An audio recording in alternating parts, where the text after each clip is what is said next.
Guys, how's it going? It's Al. Welcome to the Week 8 first look on DraftKings. We're going to take a first look at the NFL DFS landscape for this week and take a look at all the different quarterbacks and build a tournament lineup based around a double stack and a bring back to see if we can build a viable lineup this early in the week. There has been no research by me. There has been no digging into any sort of matchups yet. I'm just kind of looking at from a 30,000 foot kind of view. We will do a video every single day this week, at least one, and try to get ourselves into a better position by the time the weekend gets here. But let's take a quick look at the slate and see what we can build. Let's go. He's a legend. The Week 8 Smiz Gang Listener League is up once again. You guys know the drill. It's a $10 tournament. There's a maximum of 3 entries per person. It's a $50,000 prize pool in this one and zero rig. The best tournament that exists on DraftKings. You got to go to smizzle.tv/links where you will find the link to that and literally everything else that I do. That is the only way to get in there. It's not a lobby game. You won't find it by going to DraftKings. It won't exist on the app. You can get there on your phone if you type smizzle.tv/links into your phone. It'll take you to Linktree, then you click the Listener League and it'll take you right there. And I will shout out the top 10 finishers next week on the recap video. If you go over also through the Linktree to the Al Smizzle Fantasy Football channel, you will find the recap video every single week, as well as another video every single day of the week with my rankings for your leagues. Last week we tested out doing a video for Underdog Fantasy. We put a Battle Royale video on there. We also have the Rainmakers preview. So all of the other stuff on the Spillover channel for Al Smizzle Fantasy Football for your season-long fantasy needs, smizzle.tv/ff will take you directly there. It also exists in the link tree. So let's take a look at quarterbacks. We have a lot, okay? There's a lot. Some of them are back. We only have a couple of bye weeks. The Chiefs and the Chargers are on bye. Obviously, Patrick Mahomes and Herbert is off the list. Hopefully, the Chargers can get a little bit more healthy.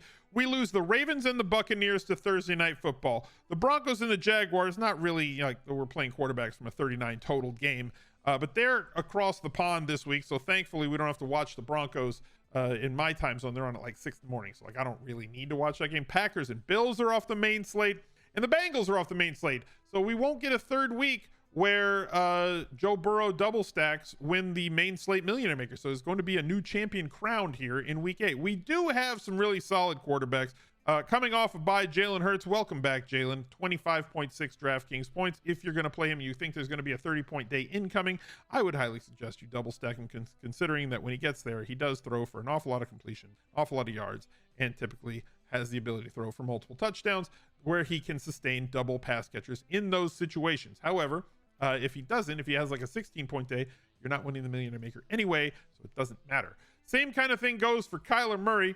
If he's going to have a massive day, which he has not had like at all this year, hopefully this offense can get on track and start getting a little bit more efficient. But like Kyler Murray has not really lived up to his pricing thus far. This game does have a really high total, one of the 2 highest totals on the day. Vikings favored by 4. Cardinals against them has a 49 total. But this cliff, right? And I don't mean that about like Cliff Kingsbury, the fake sharp. I mean like Jalen Hurts and Kyler Murray, 7,500, 8,300. And then the price comes way down to like Dak, the 4th highest priced quarterback on this slate. And against Detroit is Tua at 6,200. Kirk Cousins, very high total here. They've been throwing the ball very well recently. He has not thrown for like 3 touchdowns in any game this year. Starting to wonder if it's going to happen this week against Arizona. It's a very viable stack. Anytime that you can get Jefferson into your lineup, we know that Nuke Hopkins coming back is very solid. Zach Ertz has been a tremendous play at tight end all year.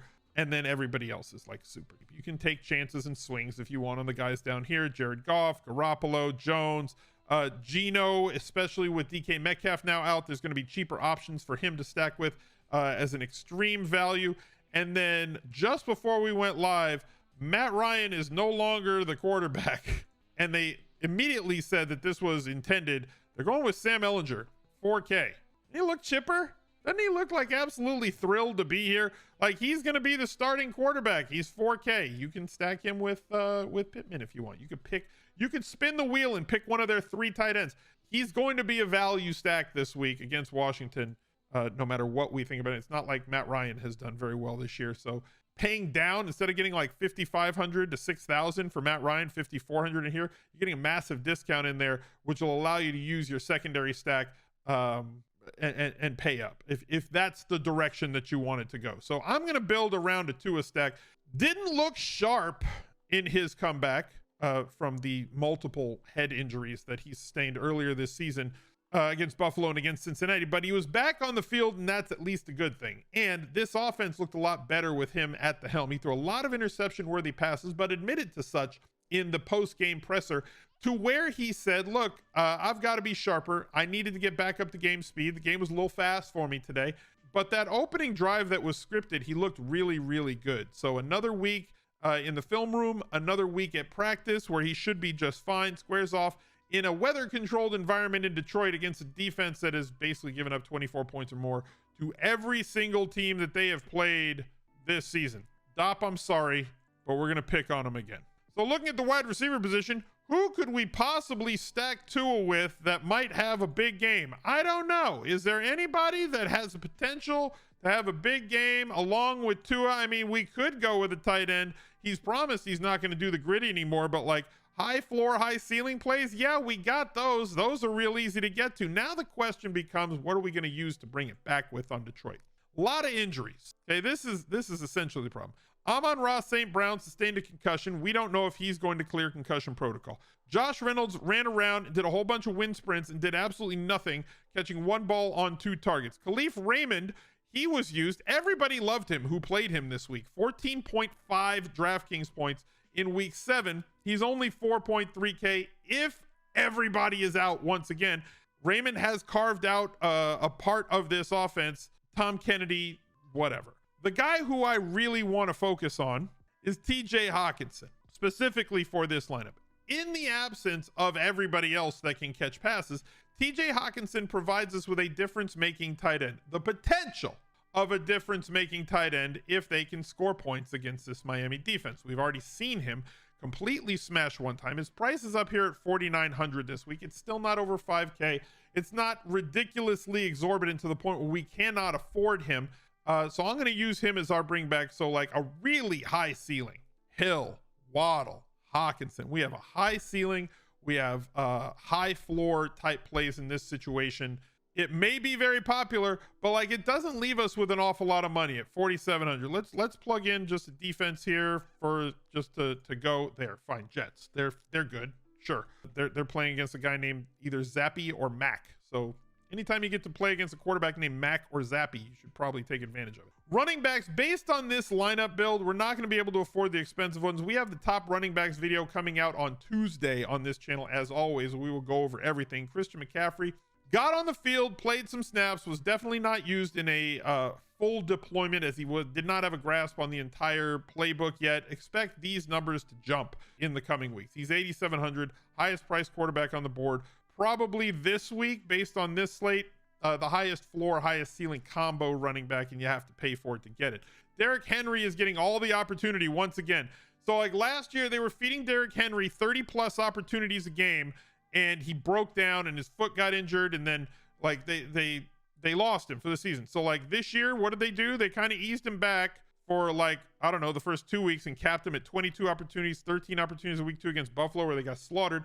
And then like, you know what? This sucks. Let's just give Derrick Henry the ball 30 freaking times every single game. So I'm starting to feel like Derrick Henry is a really good cash game play at this point if you can afford to get to him, in spite of the fact that he's not going to be a 6, 7, 8 target guy like we really want to. That's the paradigm that you want to attack on DraftKings, is these running backs that get so much usage in the passing game that you can just afford to go to them. But like if Derrick Henry is going to be a threat inside the 5-yard line as much as he is, as well as getting you 100 plus yards basically because if he gets 25 plus carries, it's very hard for Derrick Henry based on his career average yards per carry to not get you the 100-yard bonus. And he's not getting 0 targets anymore. 6, 5, 2, 3. He's getting something. He's getting more than Nick Chubb is every week, and not getting 50% or 60% of his running back touches on that game. So I like paying up there.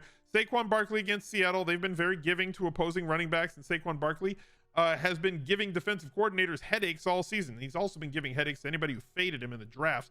As his lowest output on the year is 11.8 points in week 2 against Carolina. Every other week, very involved in every facet of the game. Has not had a ceiling game since week 1 where he scored 36.4 points. They are on the road in this one, and they are underdogs, but the Giants have been playing better than expectation, right? Like, it doesn't matter if they're underdogs. They've been underdogs at least half the time this year. And they're winning basically all their games except the one against Dallas.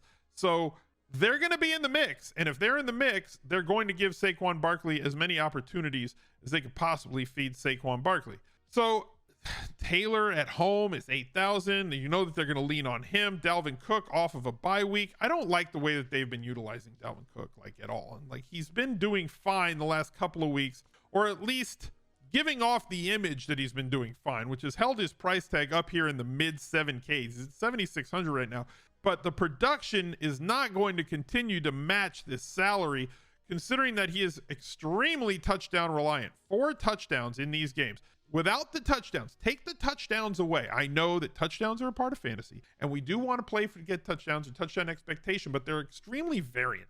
So, like, you can't guarantee them. You take this touchdown away on volume, he had 9.3 points. You take these 2 away, he had 14 points. You take this 1 away, he had under 10 points again. In this game against New Orleans where he didn't score, he had 10.6. That's not what I want out of 7,600 when it comes to paying for a running back. I know that Josh Jacobs scored a lot of touchdowns, so let's skip him and go to like Alvin Kamara. No touchdowns in any of these games, right? None. 27 DraftKings points, 18 DraftKings points, 17.5. I'd much rather pay 7,100 for a running back who has the usage of an Alvin Kamara than a running back who has a usage of Dalvin Cook. So that's the entire spiel that you're going to get from me there. Josh Jacobs has been phenomenal. Like, I don't want to say a league winner because we're in week 8, but like, he's reached that sort of status, and it's really the volume over everything. Obviously you want that touchdown upside, and he's had 6 touchdowns in the last 3 weeks. All of them came in that, in that period. However, look at the volume. Subtract these 3 touchdowns, that's 18 points, still had 21 DraftKings points. Subtract this one, 27. Subtract these 2, 25. You want these players that are going to get you a ton of touches on the ground, a lot of opportunity through the passing game. But DraftKings has really tightened the screws recently, and they've made it more difficult for us to roster the guys who are getting all of the volume moving forward. Another guy who's not getting any volume in the passing game is Ezekiel Elliott. 2 or less targets in every single game this year. It's not great. He's another guy living off of touchdown upside, and it's not like Pollard has taken that usage. They just haven't thrown the ball to their running backs when it comes to that. Like, Pollard and Ezekiel Elliott right now are completely cannibalizing one another. So I'm going to pay way down at running back for this lineup this week. I'm going to go with Brian Robinson Jr. I'm buying the talent. I'm buying the fact that they want him to be the guy.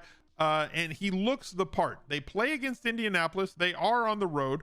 They are underdogs in this one. I understand it. You want to go with a different running back. This is not a cash game build. This is a tournament build. So I'm going to go with Brian Robinson Jr. here at 5,600. And at the other spot, let me explain. At the other spot, I'm going to use it as a bring back play. Atlanta's really bad defensively, and I want to attack Atlanta through the wide receiver position. PJ Walker, all apologies. I screwed up a part of the content last week. Not the content. We were talking about this on Sunday morning on the Anti-Tinkercast on Twitch. Somebody said, do you prefer DJ Moore or Romeo Doubs? Boy, was I wrong. I said, look, one of them's got PJ Walker throwing the ball. They both project to get similar amounts of targets, and one of them has Aaron Rodgers throwing the ball. DJ Moore is one of the 2 wide receivers in the league who's received through 7 weeks 20% or more of the target market share on his team. He is one of 2 guys. It's basically just him and one other dude. Now, yes, some of the guys were on bye weeks, so like, you can't say that they did it 7 times. But like, DJ Moore has been extremely solid this year, at least in terms of his floor of volume. No less than 6 targets in any game. He is at 5,300. He is still in a range where, without Christian McCaffrey, who Christian McCaffrey eats up 20 to 25% of the target market share, allows me to get to DJ Moore. So I'm buying the cheap targets in this spot with touchdown upside, considering how bad Atlanta's been on the other side, which means I'm going to use Atlanta for a bring back play. And if they're not going to throw the freaking thing like ever, then I'm going to take Tyler Algier, who has a neck and a face that are like cylindrical. This is impressive right here. This is a straight up rectangle from his forehead to where the ears start down to the neck cutoff.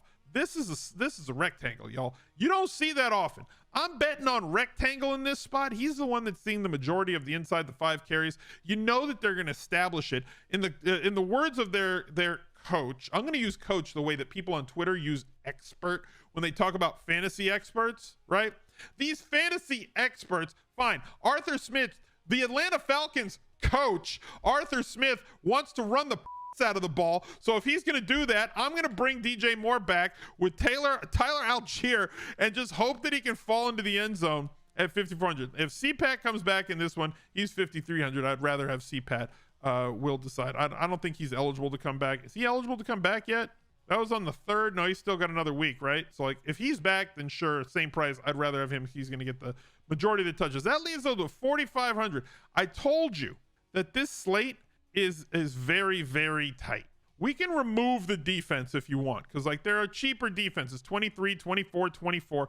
We'll see what flex plays we have, but I'm telling you that it's not a lot. We got to leave 2,400 on the board. So that means we got 5K and down, right? Like 5K, 5,100. Edmonds, no thank you. Rondale Moore, no thank you. Zach Ertz would leave us with double tight end, no thank you. Huntley already played a running back. Jeff Wilson Jr., he's a backup. Michael Gallup ran a whole bunch of wind sprints this week. Got no target. He ran like 35 routes, got 2 targets. Josh Reynolds, again. Ingram, 3rd stringer. Goddard, double tight end, no thank you. Renfro, I have no idea like what he's going to get targeted on. Like look how dead this zone is in here. Like it's tragic. The flex plays in this zone are so entirely tragic that like you're left with Chase Claypool, you're left with George Pickens, both going up against Philadelphia, which is an awful matchup. Alec Pierce with a rookie quarterback at 4,600. At 4,500, you can get the guy who out-targeted him last week. Where'd he go? Where's Campbell, right? Paris Campbell, 4,500, coming off of 23 targets the last 2 weeks. Like, it gets really tragic. You can go for the Olympian at 4,400, considering that he's now going to run a lot of routes against the New York Giants, considering that all of this stuff is available to him with DK Metcalf playing. So like the problem, in my opinion, at least where it sits right now with this particular lineup, is that there's just not much left for you on the bone once you get to this spot. So as the week goes on, I'm hoping that some other value opens up. But right now, I've got a Tua double stack. We're going to bring that back with TJ Hawkinson. I've got the Algier DJ Moore stack, hoping for volume on top of volume in this spot. Punting with any of those wide receivers, whether you want the Pittsburgh guys or Goodwin or anybody in that range or Campbell, just looking to get some reliable volume with touchdown upside in there, and the Jets defense to finish it off. Thank you guys for watching. Look out for another video right there. He's a legend.